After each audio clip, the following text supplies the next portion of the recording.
boa tarde ou boa noite, dependendo do horário em que você esteja assistindo a esse vídeo. Bem, essa aula é para o sexto ano D e é o segundo bimestre. A aula de hoje é sobre o capítulo 5 do livro didático, cujo título é África, Diversidade de Povos e Reinos. Você pode ver o mapa do continente africano logo abaixo. Ele está contornado de vermelho. Então, o mapa do continente africano corresponde a esse território aqui. Vamos para o slide seguinte. A África é um dos 6 continentes do mundo, sendo o terceiro maior em extensão territorial. É o segundo continente mais populoso da Terra. Então veja aqui o mapa do continente africano dividido em regiões. Aqui tem a África Setentrional, a África Ocidental, a África Oriental, a África Central e a África Meridional. Também nessa região, nesse território, existem algumas áreas desérticas, como o deserto do Saara, que é um dos maiores desertos do mundo.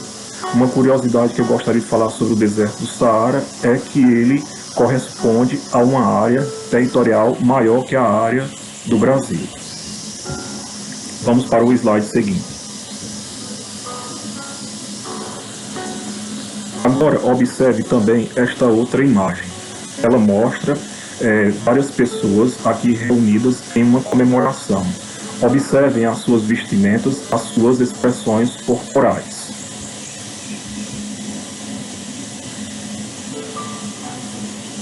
Como estão vestidas essas pessoas? Como é o cenário apresentado na imagem? Um importante aspecto do continente africano é a sua diversidade, ou seja, falam-se milhares de línguas e há diferentes povos com suas religiões, culturas e tradições.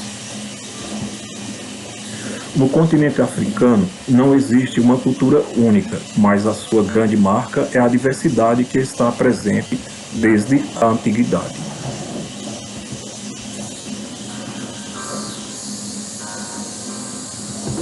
No continente africano, falam-se mais de 1000 idiomas, e cada povo tem a sua cultura.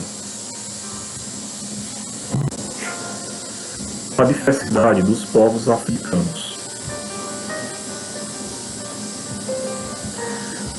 Hoje a África é formada por 54 países. Os limites territoriais desses países foram impostos aos diferentes povos da África no século XIX pelos colonizadores europeus. Essas fronteiras não respeitaram as culturas locais, formadas ao longo de milênios de história. Então aqui você consegue observar o mapa político do continente africano, dividido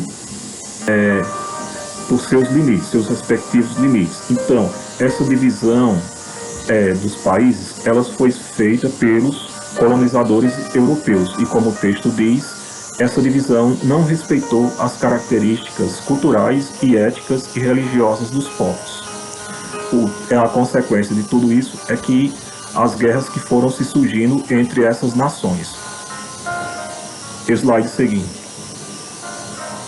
A África foi muito explorada pelos europeus, que buscavam riquezas e mão de obra para suas indústrias. Então, essa ilustração aqui está mostrando pessoas se apropriando do continente africano para explorar as suas riquezas.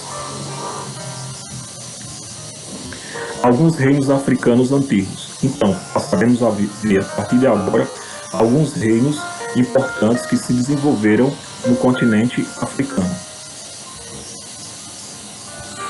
Conheça agora outros reinos e impérios antigos que se desenvolveram no continente africano. Os reinos antigos de Kush, Axum e Cartago. No extremo sul do rio Nilo, localizado no atual Sudão, ficava uma região como Núbia. Durante muito tempo, esse local era rota de encontros e comércio dos povos egípcios, mediterrâneos e das populações da África subsaariana.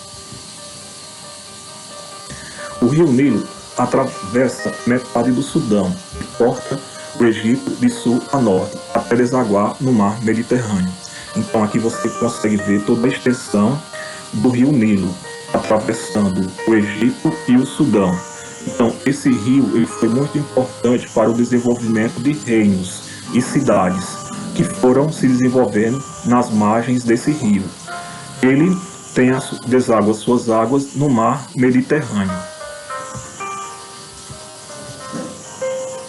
O rio Nilo foi de suma importância ao desenvolvimento da civilização egípcia. As periódicas cheias do rio tornavam o solo fértil e propício à agricultura. Suas águas eram essenciais à pesca e à sobrevivência dos indivíduos, que também bebiam e cuidavam de sua higiene pessoal com aquelas águas. O Reino de Cush.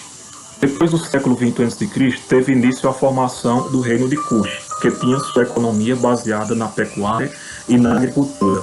O reino foi dominado pelos egípcios a partir do século XVI a.C., o que incentivou ainda mais a integração de costumes entre os povos. As mulheres ocupavam um papel de destaque na sociedade de Cush. As rainhas-mães eram esposas ou mães dos seus reis de Cush. Participavam na escolha dos governantes,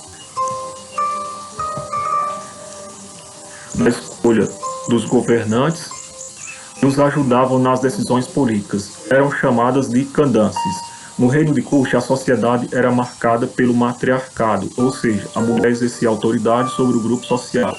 Então, uma característica importante deste reino que eu gostaria de destacar era o papel importante que as mulheres desempenhavam na sociedade. Era uma sociedade matriarcal, ou seja, onde a mulher exercia forte influência. Reino de Axum. Após sofrer vários ataques de povos vizinhos, Cush foi conquistado pelo Reino de Axum, localizado na região da atual Etiópia. O Reino de Axum realizava um intenso comércio com várias regiões, como as localizadas junto aos mares Mediterrâneo, Vermelho e Índico. O poderio do Reino de Axum só foi desbancado no século VIII a.C. pelos árabes. Reino de Cartago. Na região do Golfo de Túnez, formou-se outro grande reino da antiguidade, Cartago. Foi criado pelos fenícios no final do século IX a.C. e comandado por poderosos comerciantes. Cartago competia em conquistas com a República Romana, chegando a conquistar um vasto território. No confronto com os romanos pela dominação do Mediterrâneo, o reino de Cartago acabou derrotado nas guerras púnicas, 264 a.C. a 146 d.C. Então, obrigado pela atenção de todos e bons estudos.